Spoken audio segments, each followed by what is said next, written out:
aproveita, dá uma sugestão. Agradeço. Obrigada. Uma vez. Obrigada. Olha aqui, ó. A experiência, ela te leva para um outro patamar. Então, Prazer estar aqui. obrigada. Olha aqui, ó. Agora eu. Eu agradeço, eu acho que poxa, eu não tenho como te agradecer. Eu já consigo ser para te aquecer o dom leite. Obrigada. Ai, de amor. E eu sempre é uma maravilha.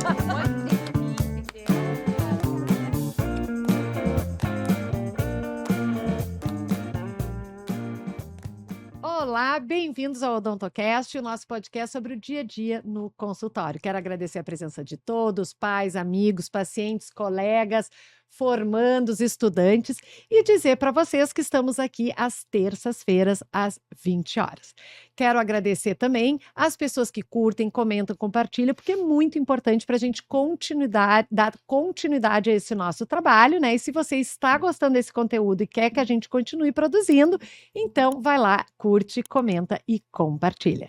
Quero agradecer também aos nossos apoios, né? Agradecer a Hype, que é um estúdio que a gente chega aqui, está sempre tudo organizado, é só chegar, gravar e o resto é com eles. Agradecer ao Odontos, né? Que me deu todo esse know-how, né? De multidisciplinariedade, né? De trabalhar assim com várias áreas. Acho que isso assim faz uma diferença. E quero agradecer também a Tomograph, que é uma clínica radiológica importante aqui do Rio Grande do Sul, que além de fazer um trabalho excelente, ele dá um apoio fundamental aos dentistas, né? Em às vezes diagnósticos precisos, difíceis e que às vezes precisa de um trabalho muito mais artesanal. Então, em nome do Fred, obrigada, que delícia é ter um trabalho feito assim com carinho, com amor e dedicação, como é o pessoal da Tomograph. E como eu sempre digo, informação é poder e hoje nós vamos informar, né? Eu sempre digo que o conhecimento é algo maravilhoso e que a gente consegue isso nos bancos acadêmicos. Mas quando tu conversa, quando tu troca ideia, tu vai para um outro patamar. E hoje nós estamos aqui, nada mais, nada menos, com um grande amigo, né? Uma pessoa espetacular, o meu amigo, querido, professor maravilhoso, Fabrício Finamoro. Fabrício, conta para nós, quem tu és? Primeiramente, muito obrigado pelo convite, Mônica. Eu fiquei muito honrado pelo teu convite, né? E eu tenho certeza que foi muito mais pela nossa amizade, muito mais, além disso, né? Além da nossa amizade, esse carinho, né? Que a gente tem recíproco, né? Bom, eu sou o Fabrício Finamoro, sou cirurgião dentista, formado na URGS, inclusive esse sábado eu fui jubilado, né, jubilamento de prata da URGS, né, 25 anos de formado, eu nem acreditei, assim, fiquei até meio nervoso na época. É um guri! É um guri, né, nossa senhora. Mas lá na hora, lá eu era um guri, que era os jubilamentos do pessoal de prata, ouro e diamante, né, e então eu tava lá dentro do pessoal jovem. Do pessoal jovem. Né? Sou formado então em odontologia na URGS, eu tenho uma especialização em ortodontia muito recente e o que me deu um pouco mais de notoriedade é a especialização em DTM, dor orofacial, uma especialidade criada em 2002, na qual fiz parte da primeira turma da ABO, ainda sobre a coordenação do professor Eleutério Martins, e tenho mestrado em farmacologia terapêutica, né, que eu acabei indo para esse mestrado, afinal eu precisava ter uma ferramenta mais para poder ajudar os meus pacientes nas comorbidades que eles se apresentavam quando vêm lá no consultório. Então, basicamente, só isso. Jogava bola, não jogo mais por causa do meu joelho, né? E esse é o Fabrício.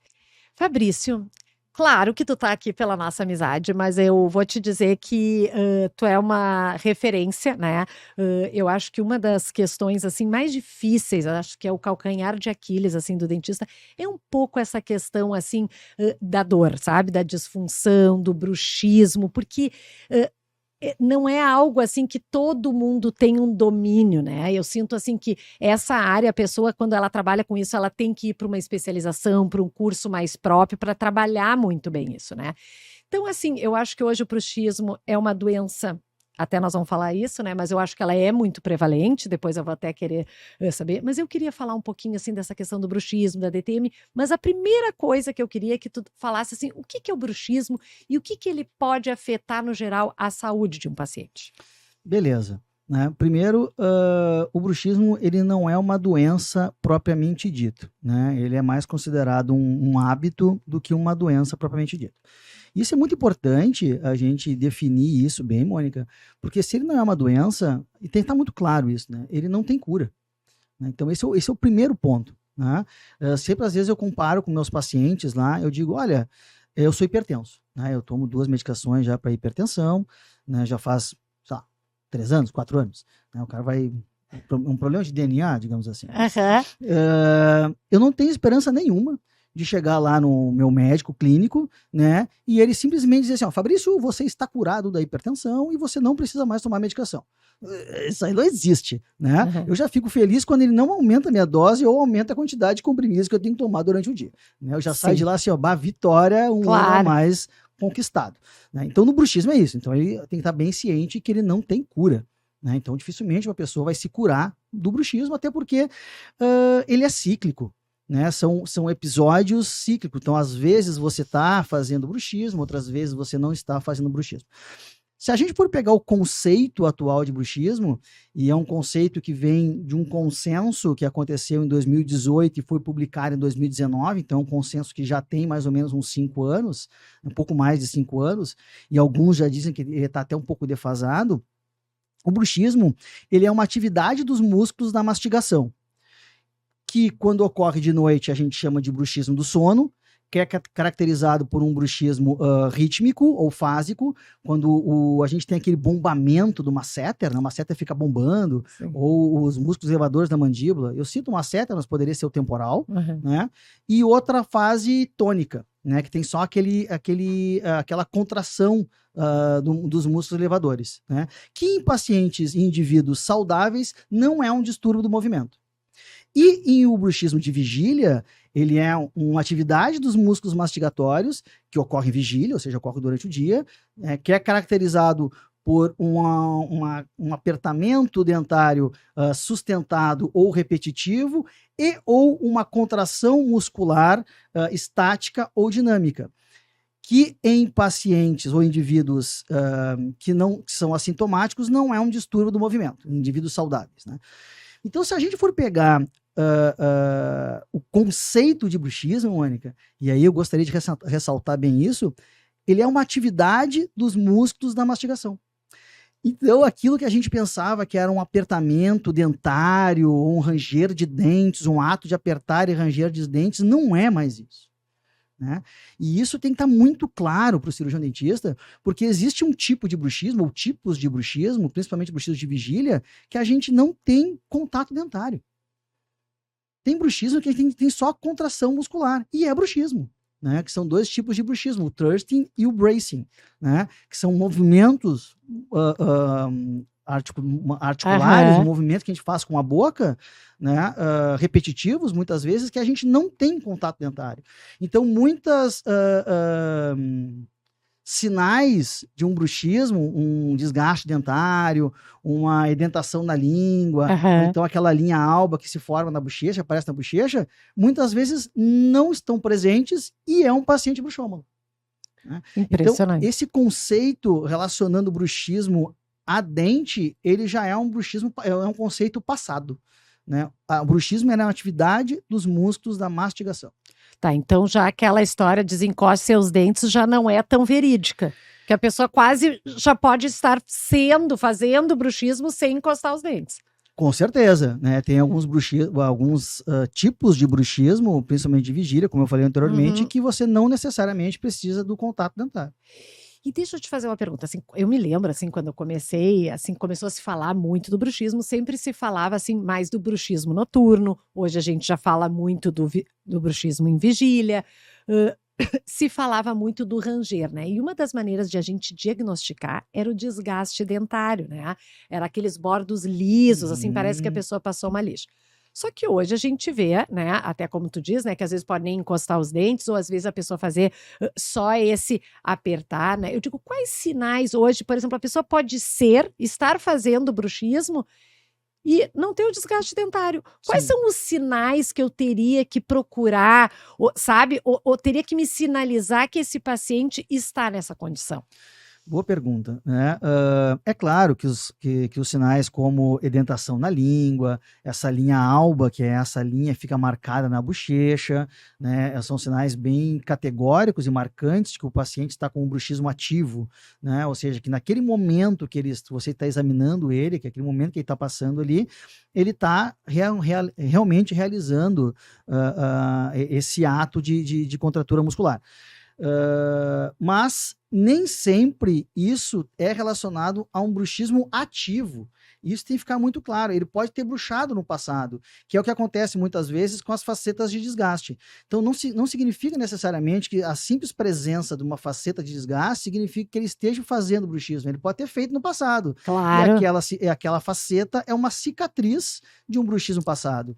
E é óbvio que você começa a relacionar alguma sintomatologia desse paciente a talvez uma atividade do bruxismo naquele momento. O paciente relata que está acordando com uma dor de cabeça, ou então o paciente que relata que tem uma sensação de apertamento na cabeça no final do dia, né? Veja bem, não necessariamente o bruxismo ele é o fator causal dessas dores que eu estou citando, né? Mas ele pode ser um fator contribuinte, né, para essas dores. Então, o paciente chega, Mônica, pai, não tinha essas dores de cabeça, Mônica, só que agora já faz umas 2 semanas e eu tô acordando com dor de cabeça, né? Será que eu não tô apertando os dentes e tal? E tu começa a fazer uma investigação um pouco mais profunda nesse paciente e a especialidade de TM orofacial, que, digamos, é mais ligada à questão do bruxismo, ela é uma especialidade meio que Sherlock Holmes, assim, sabe? De investigativa, e tu vai questionando o paciente.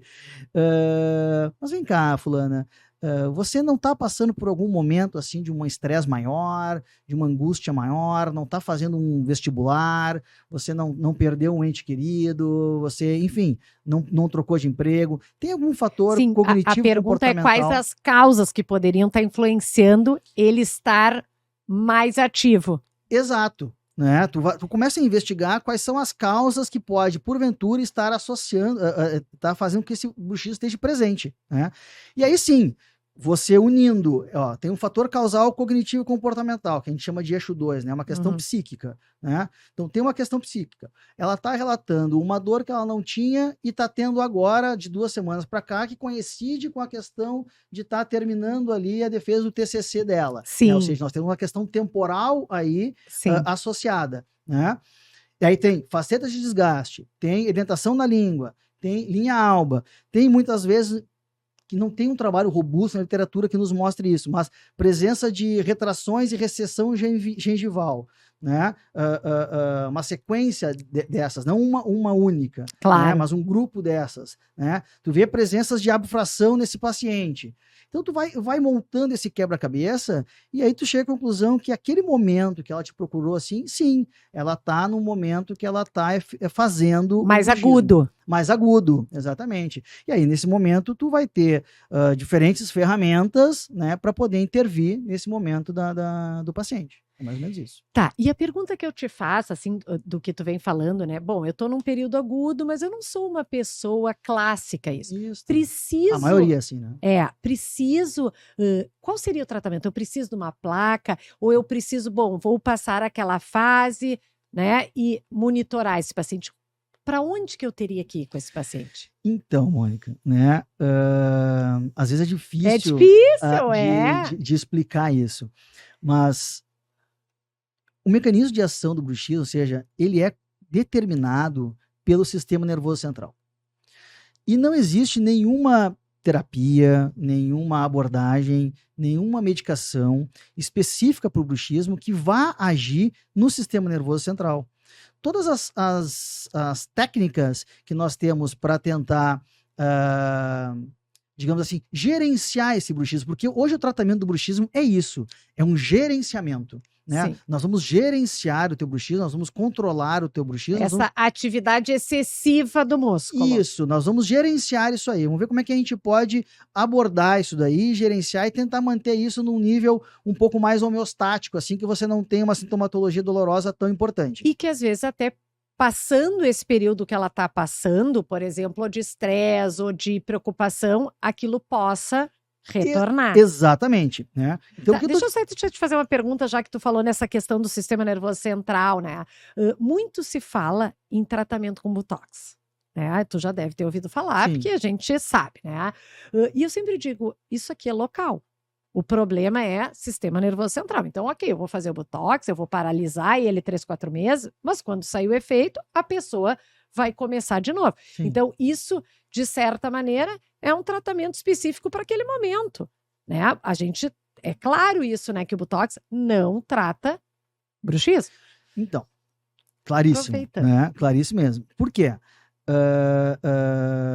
Vou buscar lá o meu raciocínio anterior. Tá, vamos Como lá. a gente não tem nenhuma ferramenta que aborde o sistema nervoso central, todas as nossas terapêuticas, ações e caminhos são a nível de sistema nervoso periférico. O Botox é a nível de sistema nervoso periférico. A própria placa que a gente Claro. faz, ela é a nível de sistema nervoso periférico, apesar de ter alguns estudos que mostram uma certa ação central nos primeiros dias que você usa a placa, tá? Inclusive com uma diminuição da atividade eletromiográfica dos músculos da elevação, dos músculos mastigatórios. A gente tem isso, trabalhos que mostram isso. Por isso que quando você coloca uma placa rígida, bem ajustada, né, com guias tênues, né, como manda o figurino placa de Michigan da década de 60 tradicional. Né? Você bota uma placa dessa num paciente, na primeira semana, primeira 2, 3 semanas, a melhora assim é substancial. Nossa, doutor, eu estou muito melhor, melhorei 80%. Lá.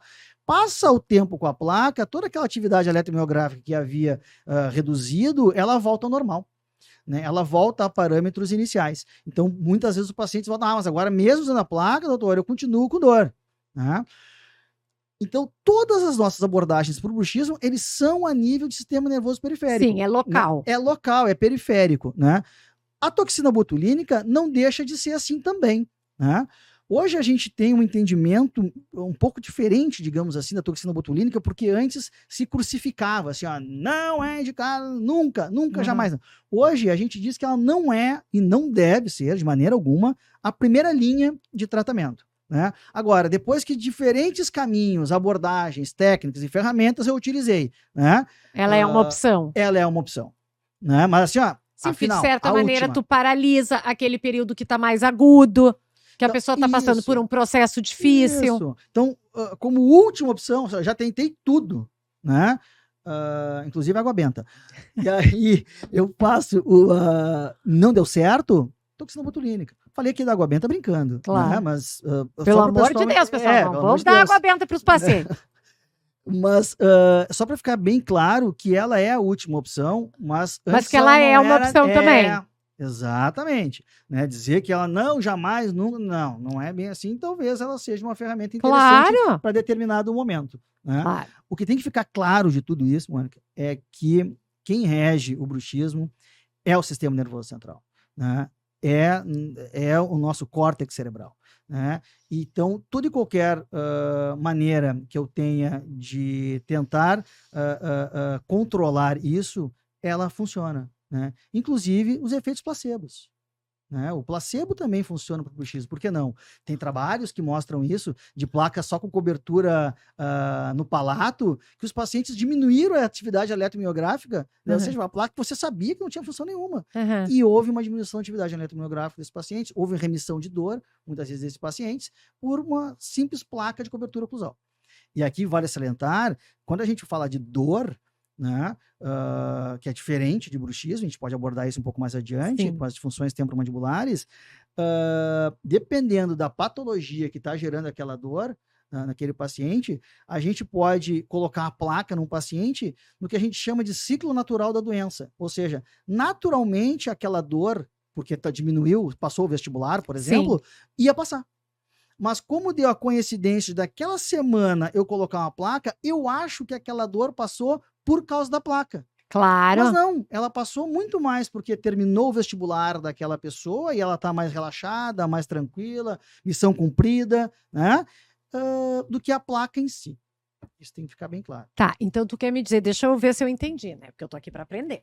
Deixa eu ver se eu entendi. Ok, tô com um paciente lá, faço esse trabalho investigativo, tipo Sherlock Holmes, tentando entender quais as condições que esse paciente está, em que momento de vida ele está, vejo que ele está com dores, mas é um período que vai passar em 15 dias, um mês e meio, vou monitorando, não necessariamente eu preciso já saindo, tratando, eu vou monitorar esse paciente, vamos ver daqui a um mês se passou ou não, Mônica. Sabe, esse é um paciente que já precisa de uma placa. É nesse sentido, A placa, é monitorar. a placa, ela é mais um instrumento, né? Num caso desse, como você citou, e você vê que é um bruxismo muito pontual, né? Realmente, Fabrício, é um paciente aqui que tem, sei lá, 25, 30 anos de idade, 18, 19 anos de idade, mas ele tem a constituição dentária aqui, a anatomia está bem preservada, né? Sim. Ele já é um paciente muito antigo, acompanho ele há muito tempo, Nunca nunca reclamou. reclamou, coisa e tal.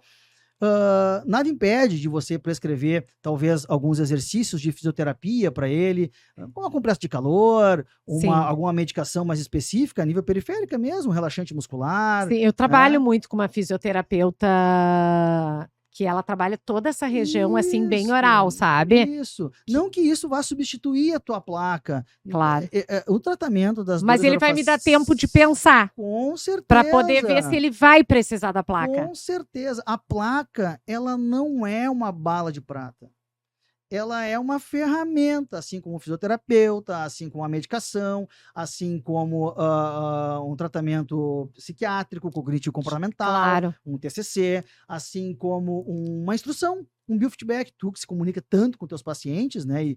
E eu sei disso, né? Que você tem uma boa comunicação com teus pacientes. Às vezes uma orientação, Mônica, vale muito mais, Claro. né? Do que tu, olha, vou te dizer uma coisa, meu filho, né? Eu já tive vários casos aqui, assim, essa daqui tu vai ir para ali, né? O paciente entende muito mais do que você for entregar uma placa para ele, Claro. que ele, se ele não tem um motivo aparente para usar, ele vai usar, sei lá, 1 mês, 2 meses, 3 meses. O primeiro inverno que ele tiver embaixo da cama, embaixo das cobertas, sem a placa, que a placa tá no banheiro, ele não vai levantar. Ah, tá muito quentinho aqui embaixo, tá muito frio, vou pegar. E aí não vai usar mais. Verdade. Deixa eu te fazer uma pergunta, assim, fugindo um pouquinho, né, na questão, assim, do bruxismo, né? Qual é a diferença, por exemplo, assim, eu que sou dentista, nunca percebi que eu tinha bruxismo, tá? Aí, na época do Covid, né, que a gente estava mais tenso, era atendimentos, foi difícil para nós, né? Porque era para estar 1 metro de distância, os dois com máscara, nós estava a 30 centímetros e o paciente sem máscara. Então, a gente teve que passar por vários protocolos, aprendizado, para poder atender esses pacientes em segurança. Então, assim, foi cansativo, foi desgastante, eu acho, para nós dentistas, né? E aí, eu de manhã dormia e eu acordava, tava assim, ó.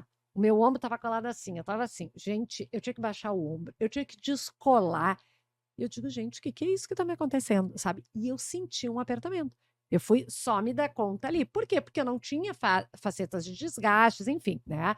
Então, a pergunta que eu te digo, qual é a diferença em termos de repercussão dentária ou de saúde de um paciente que range a um paciente que tem um apertamento, né? Nessa questão, assim, o que eu teria que me preocupar? Basicamente, não existe uma diferença assim entre quem range e quem aperta, né? Porque, volto a dizer, a questão não está no dente, está na atividade da muscular ali, né? Então, independente se ele apertar ou ranger, se ele está fazendo a contratura muscular aí dos músculos elevadores, aquilo ali é um ato de bruxismo, digamos assim. Uhum. Mas pegando o gancho da pandemia, do Covid, né, 4 anos atrás, tu vê como já faz tempo, realmente foi uma época que a especialidade de DTM, dor orofacial e de bruxismo deu um boom. Deu um boom, assim. Foi a curva do Covid e a curva do bruxismo. Exatamente. Não, mas foi impressionante. Foi o comentário. Impressionante, né? A quantidade de lives que se criou, né, com relação a esse assunto, né? Porque o bruxismo, e principalmente o bruxismo de vigília, ele tem uma ligação direta com essas questões cognitivo-comportamentais. Tanto é que os trabalhos hoje, eles tentam formar um fenótipo, né? Ou seja, criar um perfil da pessoa que tem uma predisposição maior a ter um bruxismo de vigília, a ter um bruxismo sem contração, sem contato dentário, a ter um bruxismo do sono, ou seja, formar clusters para que a gente tenha um suposto protocolo de atendimento ou de tratamento para esses clusters, para diferentes clusters. Claro. Né? Tem pessoas que respondem melhor à acupuntura, tem pessoas que respondem melhor à terapia térmica, tem pessoas que respondem melhor com a placa, tem pessoas que não conseguem usar a placa. Né? E da pandemia para cá, a gente observou muito isso, esse boom do bruxismo, com aumento de fraturas dentárias, por exemplo. Meu Deus, todo dia. Todo dia, dentes rígidos, né, Mônica? Às vezes era dentes rígidos, molar Eu rígido. preciso te dizer uma coisa. Eu sou formada há 30 anos. Eu me lembro. Tu foi aluno do Newton Soares? Não, eu Tá. sou da URGS. Não, Tá. É verdade. Eu me lembro dele dizendo, gente, dente rígido não fratura por bruxismo. Eu digo, gente, esse homem não viu o Covid. Gente, era dente sem restauração. Fraturando assim, ó, de um lado a outro, um da lado a pessoa perder o dente, que não tem como salvar e ir para implante. Exatamente. Sabe? Eu digo, e aquela regra? Cadê? Né? Porque a gente Exatamente. sempre tinha mais medo do dente que tinha um tratamento endodôntico, enfim, que era um dente mais fragilizado, uma restauração enorme.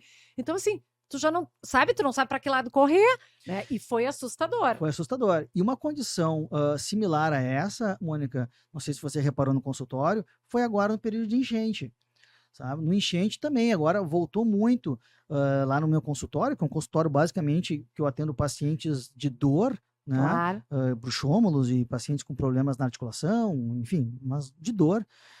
A quantidade de pacientes que estavam assintomáticos e voltaram a ter dor, a quantidade de pacientes que com placas quebradas, quebrei a minha placa, fraturei meu dente, lasquei meu dente, da enchente para cá, foi um negócio assustador.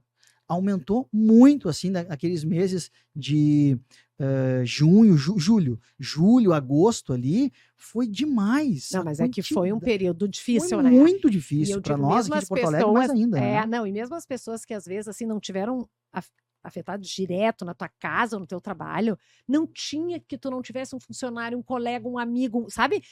Era tanto, eu vou te dizer que eu acho, assim, posso estar falando até uma bobagem, mas que foi quase pior que o Covid, porque o Covid era uma coisa mundial, todo mundo entendia, era o mundo vendo isso, e nós não, nós ficamos só no nosso estado, aislado, como diz, né, ailhado, né, em espanhol se diz aislado, né, do resto do país e do mundo, porque todo mundo continuou vivendo e nós não entrava mais ninguém no nosso estado, não saía, porque nós não tínhamos nem aeroporto. Então, assim, foi um troço assustador, e era um troço sem fim, né?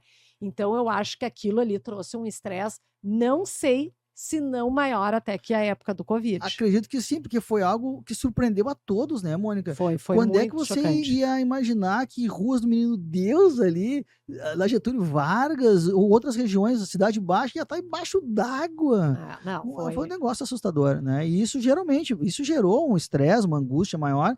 E essas questões psíquicas, né?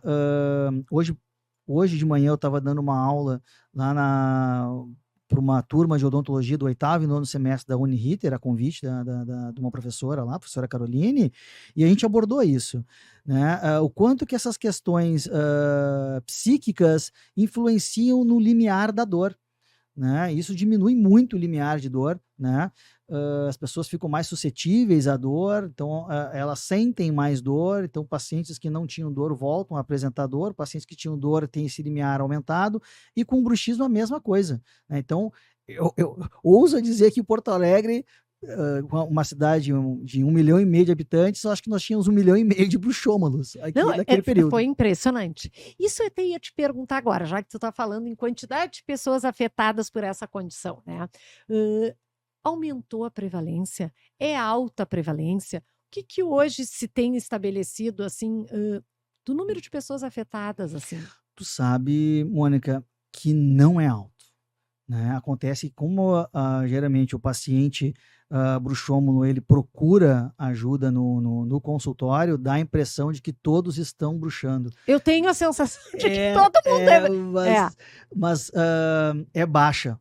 A gente pega os trabalhos, né, que avaliam índice de prevalência, assim, eu não sei te dizer agora aqui exatamente o percentual, mas é baixo.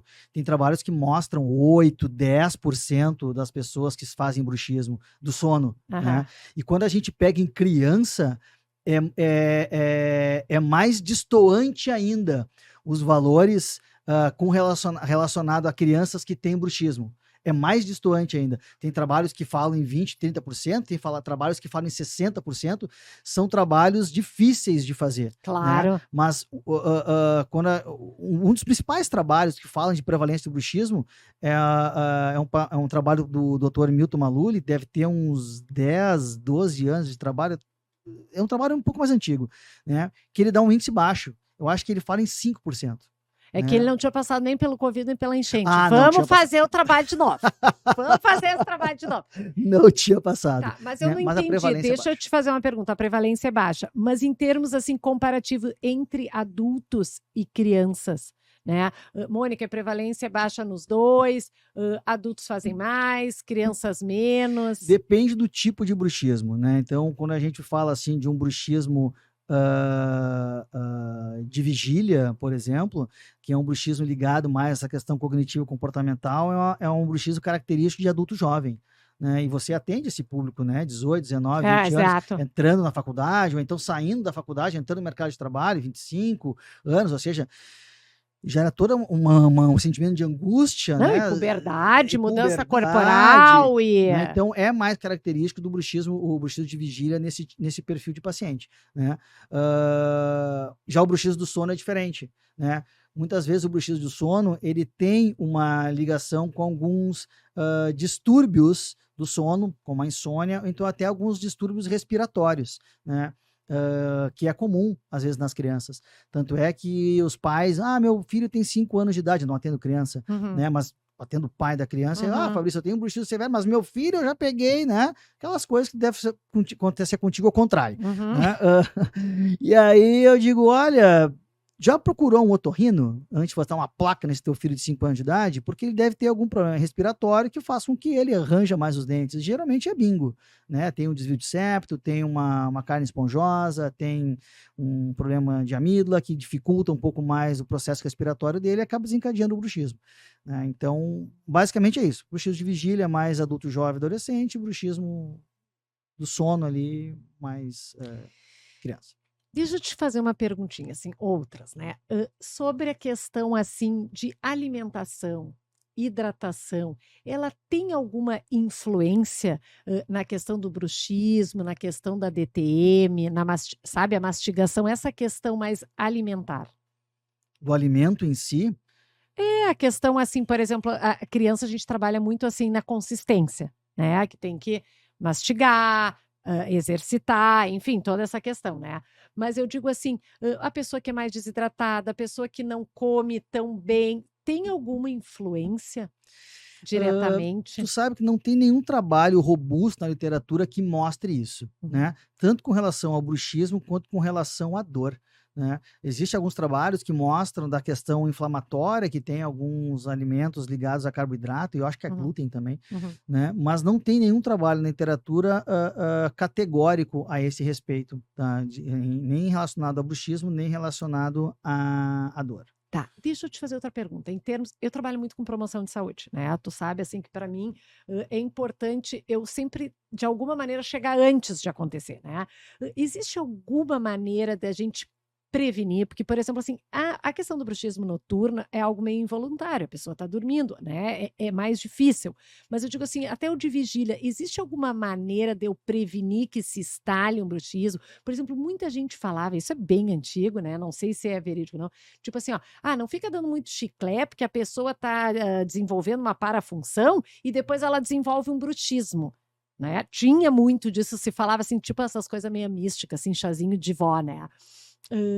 Existe algo que eu pudesse prevenir para não desenvolver? Então, é difícil você prevenir a questão do bruxismo, mais uma vez, porque toda a regulação dele é a nível de córtex cerebral, né? Principalmente quando a gente fala do bruxismo do sono, né? Que ele precisa de alguns neurotransmissores, e aqui nós estamos falando principalmente de serotonina e dopamina, para dar início a toda uma cascata de eventos fisiológicos, né? Então, nós temos uma ativação do sistema parasimpático, desativação do sistema simpático, aumento uma taquicardia, né? Aumento do tônus muscular e uma elevação dos músculos supraoideus, e aí o ato de apertar e ranger os dentes, basicamente isso, tá? Mas veja que eu preciso da serotonina e da dopamina para dar esse start nessa cascata de eventos.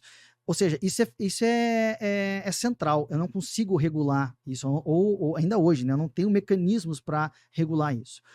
Então, não tem como prevenir isso.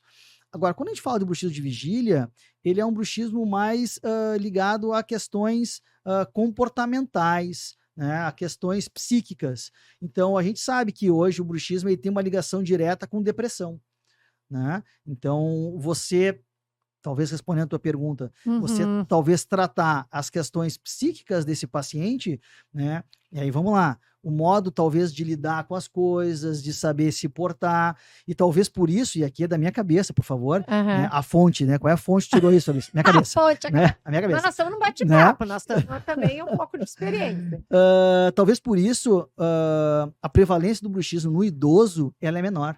Né? Isso é uma das poucas certezas que a gente tem em relação ao bruxismo, né? Que tá, no idoso, nem tudo é ruim, então, quando a gente fica velho. Alguma coisa boa, nós vamos relaxar. Exatamente, alguma coisa é boa. Então, a prevalência do bruxismo, mesmo você pegando aquela pessoa, mas ele tem os dentes desgastados e tal, mas tudo que a gente conversou anteriormente, será que ele tem um bruxismo ativo? Né? Sim, isso é uma história passada. Exato, uma história passada. Então, talvez, se você, quero prevenir o bruxismo, Fabrício, talvez lidar com essas questões cognitivas, comportamentais e tal, fazer uma placa. A placa, ela não vai impedir o ato, mas talvez ela vai fazer uma proteção da estrutura dentária. Isso não tem dúvidas, né? Uma placa rígida, né? Ela vai proteger aquela estrutura dentária do desgaste, enfim, né? Mas como prevenção do bruxismo... quase uma prevenção, seria quase assim, uma boa alimentação, esporte, um bom sono. Exatamente, né? Diminuir o teu estresse, os teus momentos difíceis de tensão, saber administrar. O que é muito difícil hoje, né, Mônica? Eu já vi você comentando em outros podcasts, e eu sei que é um assunto que você fala bastante, esse bombardeio de notícias, de informação, né? Não de notícias, de informação que a gente tem, né? Muitas vezes no WhatsApp ali, a gente passa o dedo assim, tu passa, estão te passando alguma coisa de atividade física, depois estão te passando alguma coisa de financeira, depois alguma coisa de odonto, depois uma coisa de culinária, depois uma frase de autoajuda, depois uma coisa de música. Ou seja, é muita informação que são bombardeadas num curto espaço de tempo.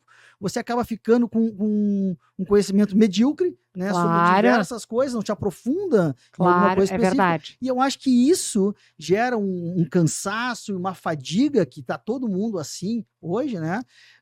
Muito mais do que você focar em alguma coisa e seguir aquele caminho. E te desligar, né, um pouco, saber desligar, né, assim, tu ter aquele mindfulness, né, estar aqui, nesse momento, pensando aqui, porque senão a mente fica trabalhando, tu começa a ficar tenso, os músculos enrijecem, e tu já não dorme bem, aí tu já não dorme bem, tu já não come bem, daí tu já não faz exercício físico, e aí começa... Não adianta, né? Aquelas coisas bem básicas para tudo, bem né? Básica, bem básica. Tu vê assim que qualquer coisa que sai do que é comum, do que é normal, do que é sem dor, né? De uma vida de qualidade, sempre passa assim pelo sono, pela alimentação, pelo exercício, né? Exatamente. Impressionante. E deixa eu te fazer outra pergunta, assim, a questão assim da DTM, né? Da disfunção temporomandibular, né? A gente sabe que tem muito paciente com dor, né? Dor, assim, né? Então, claro, a gente está falando, quando a gente fala de bruxismo, às vezes é um desgaste, uma retração, mas eu queria, assim, entender um pouquinho mais essa questão, assim, da DTM, que eu acho que isso aí é algo que não é um conhecimento, assim, tão fácil para o dentista, sabe? Para o dentista, assim, do dia a dia, do consultório. Queria falar um pouquinho sobre isso. Então, a primeira coisa que a gente querer deixar claro aqui, aproveitar essa oportunidade que você está me dando, é uma frase que a gente não se cansa de falar, né, mas já deveriam ter sido entendida, né?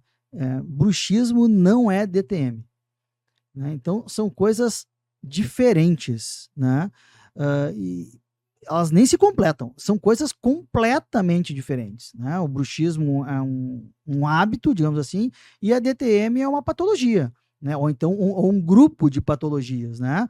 As disfunções temporomandibulares, elas fazem parte de um grupo de patologias musculares e articulares que cabe ao dentista e, por que não, a uma equipe interdisciplinar, e eu gosto de utilizar essa palavra de interdisciplinar muito mais do que de multidisciplinar, porque eu acho muito importante assim, o contato entre os profissionais, entende, Mônica, para a gente poder gerenciar melhor aquele paciente. Claro. Né? Se você não sabe o que a tua fisioterapeuta está fazendo lá com o Joãozinho, fica difícil, você vai dar uma dica para ele e ela vai dar uma dica contrária que você deu. Claro, né? que nem eu trabalho com fono, eu trabalho com gastro. E eu tenho certeza que tu tem o físio. telefone particular delas. Claro. Levanta, olha, não, fulana, e pergunto, né? Tu me conhece. Exatamente. É óbvio. Então, essa interdisciplinaridade ela é fundamental nos tratamentos de dor, né? Muito mais do que essa multidisciplinaridade que a gente acaba encaminhando o paciente. Então, a melhor forma que a gente tem de tratar as disfunções temporomandibulares é assim, trabalhando da maneira interdisciplinar.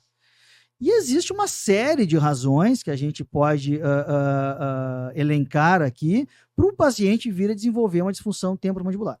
A primeira que eu digo que não é que ela não tem ou tem muito pouco a ver com dente. Isso aí tem que ficar bem claro, né? Até a década de 90, digamos assim, as disfunções temporomandibulares elas eram tratadas com desgastes dentários, ajustes oclusais, colocação de aparelho ortodôntico. Tem aquela piadinha que a gente faz, né? Que a pessoa tem dor, aí ela vai no dentista, e o dentista pergunta para ela: ah, mas você já botou aparelho ortodôntico? Não botei. Ah, então é por isso. É por isso que tu não botou aparelho ortodôntico e tu tá com dor. Né? Ou então ela vai no outro dentista lá e pergunta: ah, eu tenho dor e tal. Mas tu já botou aparelho ortodôntico? Já usei por 3 anos. É por isso. Porque você usou o aparelho ortodôntico, você tem dor. Então, aquele diz que me diz. Diz que me diz. Esse pensamento de oclusionista e esse pensamento de que os dentes, esse pensamento até prepotente, de que os dentes são um fator causal para desenvolvimento de uma disfunção temporomandibular, isso aí já caiu por terra desde a década de 90. Né? E cada vez, quanto mais se estuda, mais a gente entende que é cada vez mais fora da boca que estão os principais problemas de disfunção temporomandibular. Ai, tô amando, tô adorando. Veja bem, Mônica, não de dor orofacial. Né? A DTM ela é um tipo de dor orofacial, porque 90% das dores orofaciais são de origem odontogênica, são de origem dentária. Né? Mas a DTM, que é um tipo de dor orofacial, né, elas muito pouco têm a ver com dente. Tá, mas eu quero entender bem o que caracteriza a DTM, o que caracteriza essa disfunção temporomandibular. Perfeito. São 2 coisas, basicamente, que caracterizam uma DTM. A primeira é a dor, ela tem que ser familiar. Ou seja, você vai palpar o paciente, a palpação muscular de masseter, de temporal, né, que geralmente o dentista faz, e o paciente vai referir dor àquela palpação, mas só a presença da dor não é importante. O paciente tem que reconhecer aquela dor. Dona Maria, aqui a senhora está sentindo dor? Sim, estou sentindo dor. Numa escala de 1 a 10, que nota a senhora daria? Dou nota 6. Dona Maria, essa é a dor que lhe trouxe aqui? Sim, essa é a dor que me trouxe aqui. Ou seja, uma dor familiar. Ela reconhece a dor. Fabrício, é essa dor que eu sinto. É isso que eu estou sentindo. Quando eu abro a boca, é essa dor que eu sinto. Quando eu vou bocejar, é essa dor que eu sinto. Claro. Então, ela tem que reconhecer a dor. E a segunda característica de uma DTM é que ela tem que piorar com a função. Então, aquela dor, a Dona Maria, ela tem que dizer assim para ti: ó, Fabrício, eu reconheço essa dor e quando eu mastigo, piora. Quando eu bocejo, piora. Quando eu vou dar uma gargalhada, Fabrício, piora essa dor. Então, essas são as 2 características básicas de uma disfunção temporomandibular. Né? Ela tendo as 2, está caracterizada como uma DTM. E aí você pode dividir entre DTM muscular e DTM articular. Muito bem. Mas a pergunta que eu te faço, eu não conheço bem esse tema, estou aprendendo, né? Ela pode estar relacionada ao bruxismo? Tu já disse que nem sempre. Exatamente, né? Nem sempre o bruxismo vai estar atrelado ao desenvolvimento dessa dor, mas ele pode ser um fator contribuinte, né? Ou seja, a pessoa tem uma série de hábitos parafuncionais, né? E mais o bruxismo. né? Ou seja, ela tem aqueles hábitos parafuncionais, ela rói a unha, ela dá uma mordidinha ali num lápis, numa caneta, ela deita com a mão embaixo do travesseiro, mas tá tudo bem, ela não tem dor, ela não tem grandes desconfortos, digamos, o corpo dela tá em homeostase, tá em equilíbrio mesmo, menos mastigando, mastigação unilateral, Tá. né? Ela tem uma série de coisas, o corpo tá em equilíbrio. Aí, além de tudo isso, ela acaba sendo assaltada e desenvolvendo um apertar, uma contração muscular ali, apertando ou não os dentes, ou seja, é um fator que soma a todos aqueles Sim. fatores, aí acaba desenvolvendo uma dor que as pessoas dizem, tu tem bruxismo, por isso Sim. tem dor. Não, ela também tem bruxismo, ela também tem bruxismo. Mas é difícil o diagnóstico disso. Eu achei difícil. É difícil o diagnóstico. E como é que trata isso? Boa pergunta, né? E aí, então, aí entra A o Sherlock dor Holmes. mesmo, a DTM, porque estamos contando que esse paciente não tenha bruxismo. Tem a DTM, identifiquei. Ok, ela reconheceu a Dona Maria, disse sim, é essa dor que eu sinto quando eu bocejo. Tá, como é que eu vou tratar? Como é que eu vou solucionar? Boa pergunta, né? Existe uma série de ferramentas, novamente, que a gente pode fazer uso, né? Primeiro, você identificar, é uma dor muscular ou uma dor articular? É uma DTM muscular ou uma DTM articular? Né? São entidades diferentes. Apesar de que, dificilmente a gente tem uma DTM articular pura, né? Vamos lá, Mônica, se eu te palpar aí, tu vai ter uma dorzinha, mesmo que não seja uma dor que tu sinta dia a dia, mas se eu pegar o teu músculo e palpar ali, tu vai sentir um desconforto, vai sentir Eu tenho uma dor. certeza. Mas se me palpar também vou ter, entendeu? Eu acho que todo dentista tem. É. Mas, então, o primeiro passo é você saber diferenciar o que é uma DTM articular de uma DTM muscular. Se é uma DTM muscular, você tem uma gama, um leque de opções de tratamento. Você pode fazer acupuntura, você pode fazer um dispositivo intraoclusal estabilizador, você pode fazer tratamentos térmicos com calor, você pode fazer laser terapia, você pode fazer uso de alguns fármacos como os relaxantes musculares, você pode fazer uso de fármacos que são os antidepressivos, que quando utilizados em doses baixas, né, eles têm um efeito analgésico, e isso é muito interessante, porque o paciente, ele pensa, tu vai me dar um antidepressivo? Não, mas eu não tenho depressão. Não. Né? Esse fármaco, ele se chama antidepressivo, mas em dose baixa, ele tem um efeito analgésico. Ele não tem um efeito para combater a tua depressão, né? Ou se tem depressão. Tanto é que hoje ainda se questiona se esses fármacos deveriam mesmo se chamar antidepressivos. Claro. Né? Quando a gente pensa, e aí é muito legal, né? Mas uma das formas que a gente tem de tratar as DTMs de modo geral é fazer essas interações medicamentosas, né? Ou seja, tu utilizar o que a gente chama de fármacos adjuvantes. Claro. Né? Veja bem, eu estou usando aqui um antidepressivo para tratar uma dor. Né? Então, isso a gente tem ferramentas para poder fazer esse tipo de tratamento. Quando a gente pega uma DTM articular, basicamente o tratamento é para uma lesão inflamatória. Né? Então, eu posso ter tratamentos não tão invasivos, novamente, dispositivo intraoclusal, uma farmacoterapia, como é um problema inflamatório, um gelo no local, posso fazer laser terapia também no local da articulação temporomandibular, como eu tenho também alternativas minimamente invasivas nessa articulação temporomandibular, que eu posso fazer bloqueios anestésicos, bloqueios com corticoide, eu posso infiltrar nessa articulação um produto chamado hialuronato de sódio, né, que é um sal do ácido hialurônico. Eu posso injetar o PRF, que é plasma rico em fibrina, né, nessa articulação, e tem trabalhos muito legais mostrando resultados bem robustos e interessantes nos casos de osteoartrose e osteoartrite, Mônica, que é uma coisa que tem me chamado muita atenção, porque é um tipo de patologia que acomete muito mais mulheres do que homens, tá? Mas muito mais mesmo. Que eu acredito que tenha um componente hormonal aí envolvido, porque basicamente é isso que diferencia, né, os gêneros, e jovens. Mulheres jovens, né? Jovens que eu digo assim, crianças, 16, 17, 18 anos de idade. Eu tenho paciente com 16 anos de idade que tem uma osteoartrose muito importante, né? Que já foi investigar com o reumatologista, não tem nenhum problema sistêmico. E da onde que vem?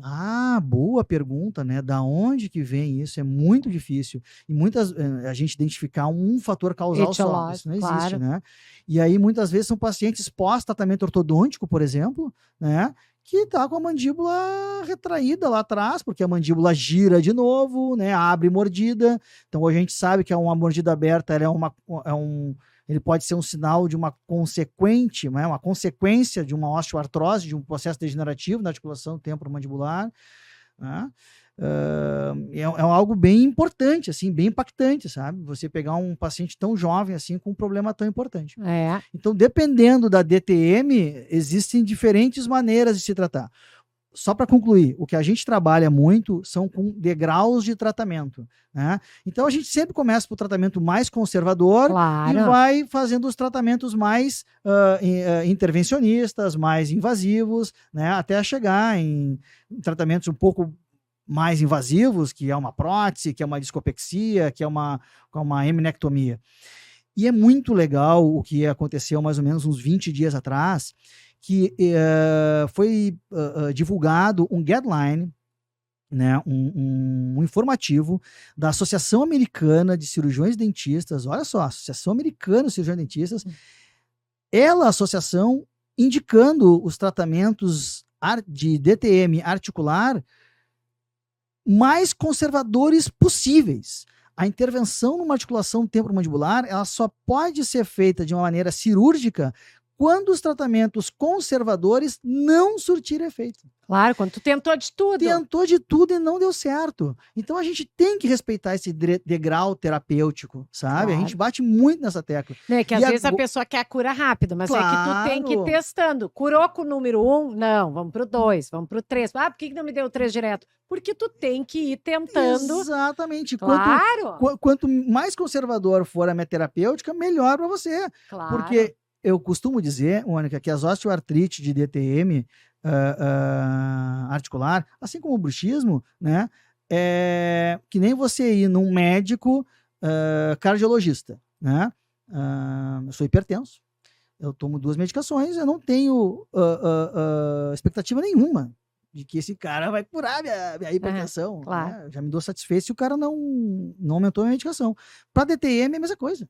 Mesma coisa, para o bruxismo é a mesma coisa. É a mesma coisa, não tem uma cura. Né? Eu já falei isso, não tem cura.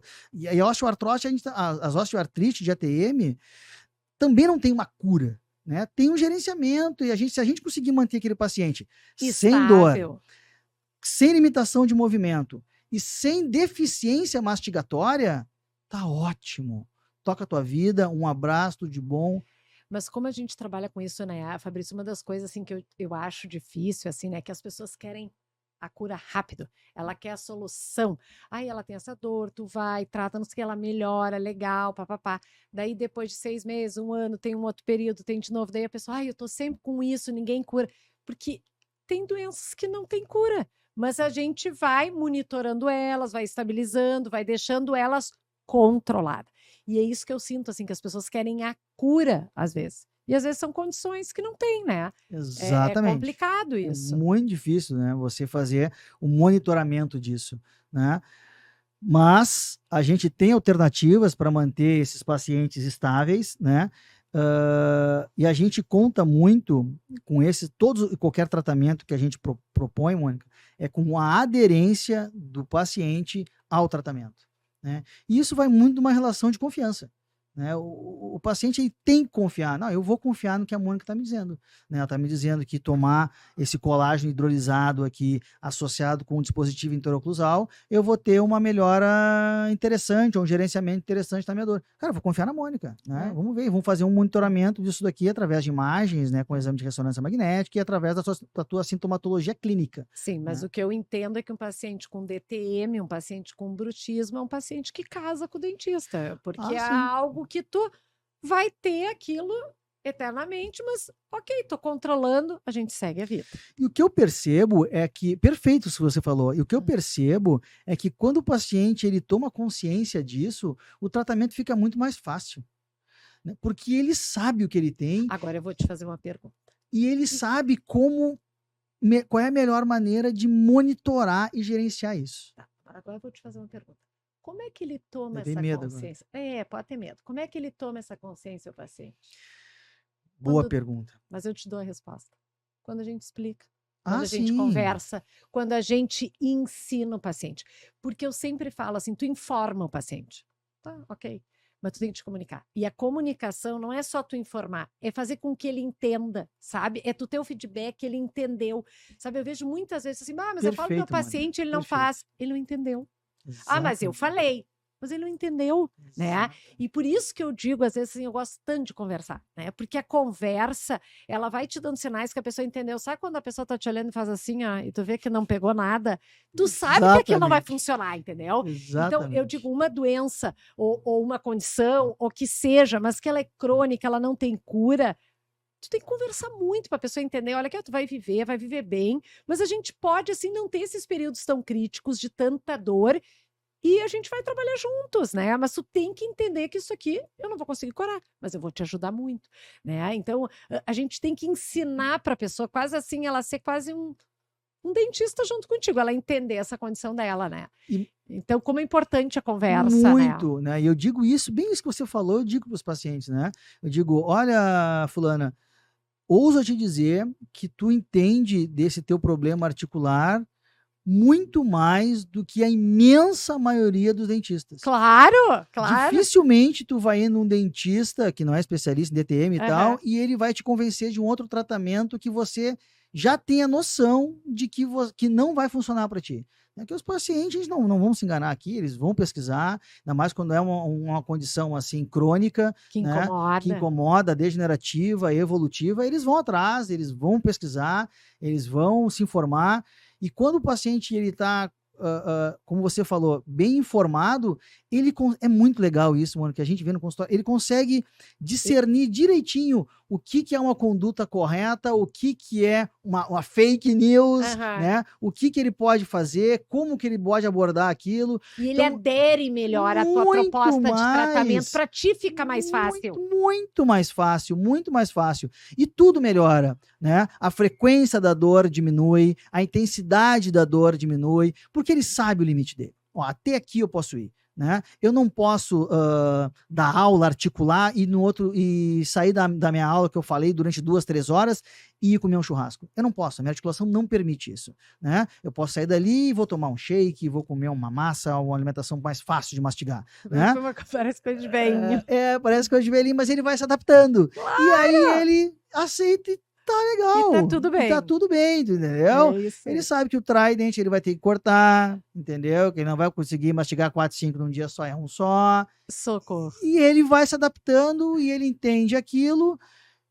Cara, tá tudo E vai bem. se ajustando e vai ficando mais fácil para ele. Exatamente. Maravilhoso. E muitas vezes eu comparo muito com óculos, sabe? Claro. Eu sou míope, né? O óculos é uma ferramenta que me ajuda a enxergar, a ter uma visão melhor. Eu vou morrer de óculos. Tá. Eu tô não bem quero claro, morrer de óculos. Eu né? boto as letras Tenho- bem grandes que eu não tenho quero bem assumir o óculos. claro isso, né? Pois é, o que eu vou fazer? Fabrício, eu poderia conversar contigo horas. Mas eu eu amo também, conversar eu tô contigo. muito E eu vou te feliz dizer uma aqui. coisa. Eu fiquei... Primeiro, eu estava feliz que tu aceitou meu convite, né? Porque é um privilégio. Eu sei que tu tá deixando... tu tem as tuas ocupações, tu tá deixando de fazer tuas coisas de forma generosa vindo aqui. Mas eu quero te dizer que eu aproveitei mais do que eu esperava. Porque eu digo assim, às vezes, numa conversa, tu não consegue aprender tudo, tirar todas as tuas dúvidas. Mas tu consegue plantar uma semente. Tu consegue ter, sabe, uma virada de chave, um olhar diferente. Quando eu chego no consultório, eu já vou ter um outro olhar, vai se despertar diferente o meu olhar para esse paciente, né? Mas eu digo assim, a pessoa que quer, gostei disso, quero trabalhar, isso é uma questão hoje que muita gente, né? Apesar de tu dizer que é pouco prevalente, mas muita gente tem e pouca gente Muito. sabe trabalhar bem isso, né? Tem muita gente nova nos assistindo aí, que ainda não se decidiu, eu queria uma área, me especializar, trabalhar melhor. Onde é que eu faço esse curso? Eu sei que tu dá aula e eu queria, porque eu acho que às vezes a pessoa, ela quer saber, ela não sabe nem aonde buscar, né? Então eu queria sim que tu fizesse um pouquinho de propaganda tua, não é por propaganda, mas porque eu acho que tu tá prestando um serviço, né? Para essas pessoas que às vezes precisam desse conhecimento e não sabem onde buscar. Então eu queria que tu falasse um pouquinho onde é que eu posso buscar esse conhecimento em termos de bruxismo, DTM e toda essa parte assim orofacial. Bom, Mônica, primeiramente, muito obrigado mais uma vez pelo convite. Eu me senti muito honrado quando você me fez o convite para estar aqui contigo. Mas fala a É um verdade, tu foi prazer viajar, foi passear e teve que gigante. vir depois. Ah, é verdade, cara. meu, Eu tive. Esse convite não é de agora, ele já vem Não vindo. é de agora, né? Esse convite já faz um tempo que você Isso. me fez. Ah, e o doutor Fabrício foi viajar, porque Ah, também passeia, né, doutor? Eu fui fazer uma viagem de negócios, Ah, né? Negócios com tucunaré. Fui pescar. E então, muito obrigado pela oportunidade que você me deu hoje aqui de falar um pouco da especialidade. Eu estou muito feliz aqui, para mim. É mais do que uma honra. Fui muito bem recebido por ti, por todo o teu carinho, toda a tua alegria, né? Tu é uma pessoa alto astral, tu é sempre 10. Né? Sempre que eu te conheço, assim, é risadas, é divertimento, é muito legal estar porque contigo, se não for sabe, para se Mônica? divertir, eu nem desço pro play, né? Pô.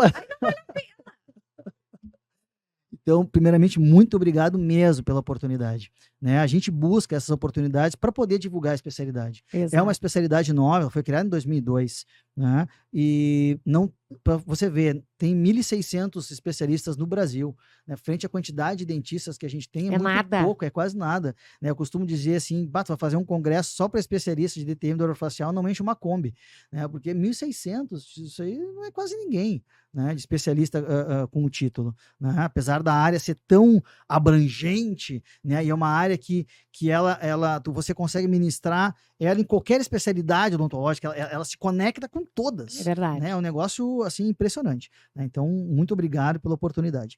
Sim, a gente tem um curso de especialização em dor orofacial e disfunção temporomandibular na ABO. É o curso mais longevo do Brasil. É o único curso no Rio Grande do Sul de especialização. Existem outros cursos de atualização, mas de especialização, o único no Brasil, o único no Rio Grande do Sul, Sim, desculpa. ele é o curso referência aqui no nosso estado. É o curso referência e até então único, né? Inclusive as inscrições estão abertas agora para se matricular, são só 12 vagas, né? São poucas vagas porque a gente comporta poucos alunos, né? E é para ser assim mesmo. Eu não vou te mentir, é um curso, uma especialidade difícil, tem que estudar, né? A gente cobra bastante isso, a gente tem um corpo docente muito experiente, com uma expertise muito grande, e o muito legal do curso, Mônica, é que essa área de DTM, dor orofacial, ela tem o dentista que procura ela, ele tem uma característica em comum com todos os especialistas de DTM, dor orofacial, eles são muito empáticos, né? Você tem que ter uma empatia. Tu tem que te comover com a dor do outro. Muito. Eu posso até estar sendo aqui um pouco prepotente, mas você tem que ter um diferencial. De querer ajudar mesmo. Muito. Né? De se colocar no lugar do outro. Sim, né? porque é de dor orofacial. Ela já é uma especialidade que tem dor. Tu já sabe que tu vai ajudar esta pessoa. E o paciente que tem dor tem pressa. Né? Você tem que ser objetivo, você tem que ser resolutivo.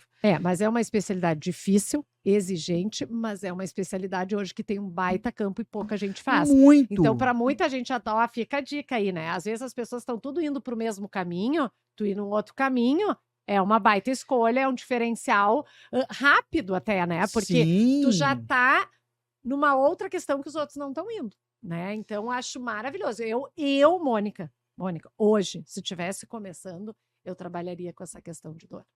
Trabalharia. Tens o perfil. Tens bem o perfil, né? Toda essa humanidade que você atende seus pacientes, é isso que a especialidade exige, né?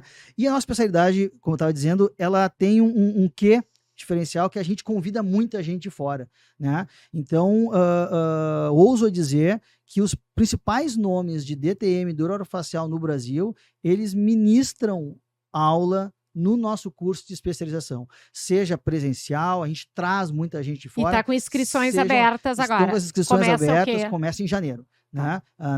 São módulos mensais, tá? Então são quarta, quinta, sexta e sábado de manhã mensal, um módulo por mês, são 24 meses. Muito legal, muito legal. Olha que trabalho bonito, porque eu sei que não é fácil e é um trabalho bem bonito. Além disso, Mônica, gostaria de querer aproveitar a oportunidade que você dá aí para nós dentistas. Agora em 2024, eu, junto com 2 colegas, um dentista e um ligado à área de TI, a gente fundou uma empresa chamada Orofacial Pain RS. É uma empresa que busca compartilhar e divulgar estudos relacionados à disfunção temporomandibular, bruxismo, dor orofacial e distúrbios do sono, né? A gente sabe que esses distúrbios do sono hoje têm uma ligação direta com a dor, né? E cada vez mais o dentista está estudando e está se envolvendo nessa área e se tornando um profissional indispensável para o tratamento dos distúrbios do sono, que afetam todo mundo, né, de uma maneira muito importante. Impressionante. Sono é incrível. O sono é impressionante, o que você consegue de melhora de qualidade de vida, de produtividade, de memória, e cada vez as de pessoas humor, estão dormindo pior. Cada vez Esse é o dormindo problema. pior. E cada vez isso tem relação com problemas, digamos assim, satélites. Tá, né, mas aí tu Catarina? estava me contando dessa empresa. Então, essa empresa a gente fundou e o nosso objetivo é divulgar e compartilhar conteúdos dessas áreas que eu citei, né? A gente faz isso através de uma plataforma. Então, lá na plataforma, nós temos, tu pode se inscrever num grupo de estudo, tu pode, tem aulas gravadas de DTM muscular, de DTM articular, de distúrbio do sono, tem aulas bem para clínico, né? Adorei! De bruxismo, né? Tá, e como é que a gente encontra essa plataforma? Então, nós temos uma página no Instagram, que é o Orofacial Pain RS, né, @orofacialpainrs, e lá tem todas as informações na bio da página, lá todas as informações que são necessárias para você ingressar nessa plataforma.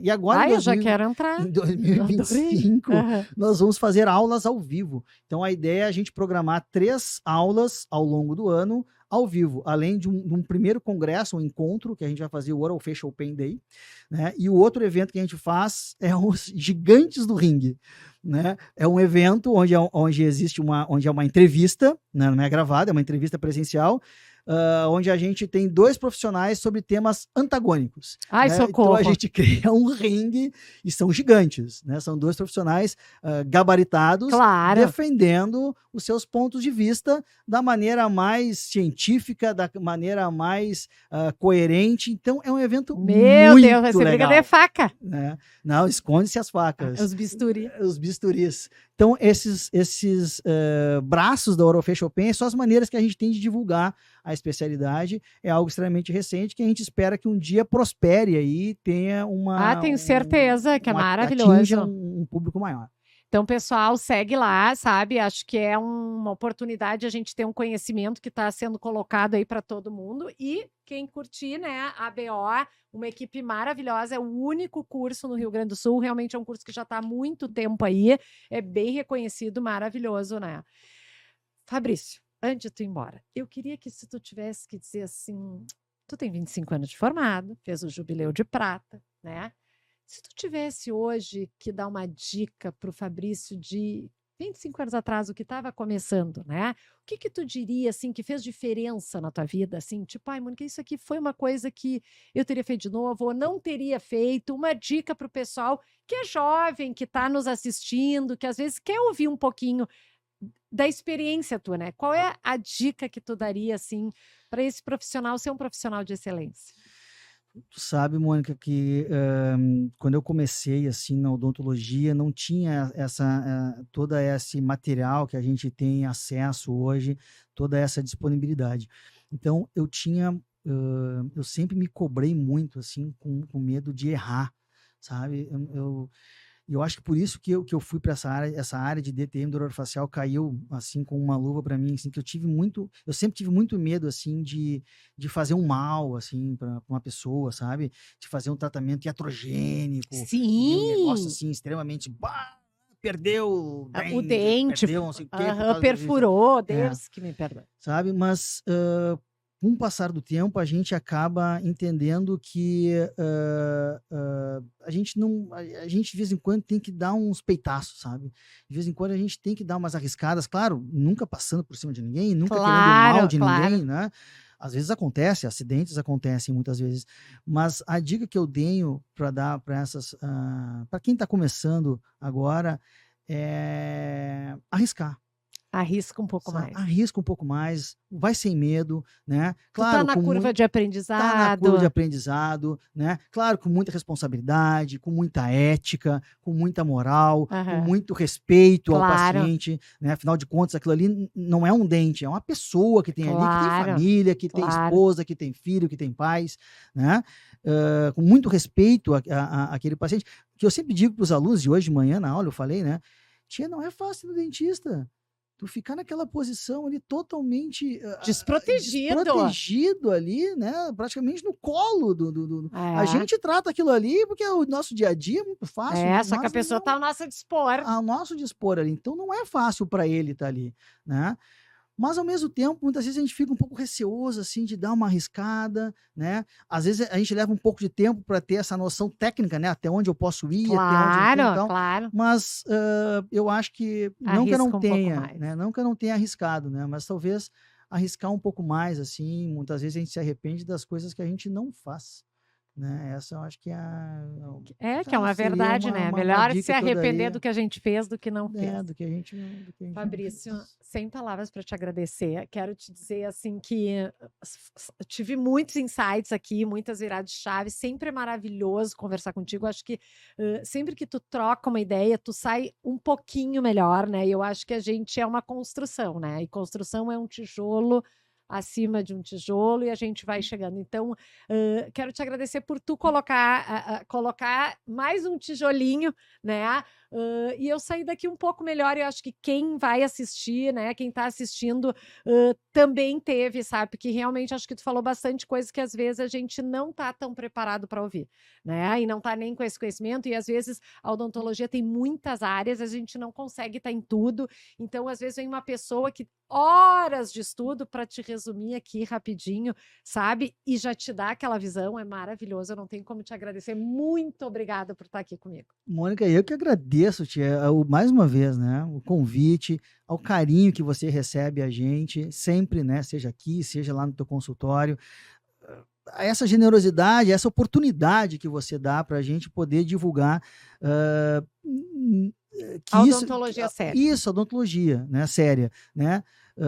Mônica, te desejo muito boa sorte, né? Você tem todo jeito para tocar Obrigada. um podcast, essa tua alegria, tu é comunicativa, tu é inteligente, né? Olha, eu sou teu fã, assisto teus podcasts, adoro teus podcasts.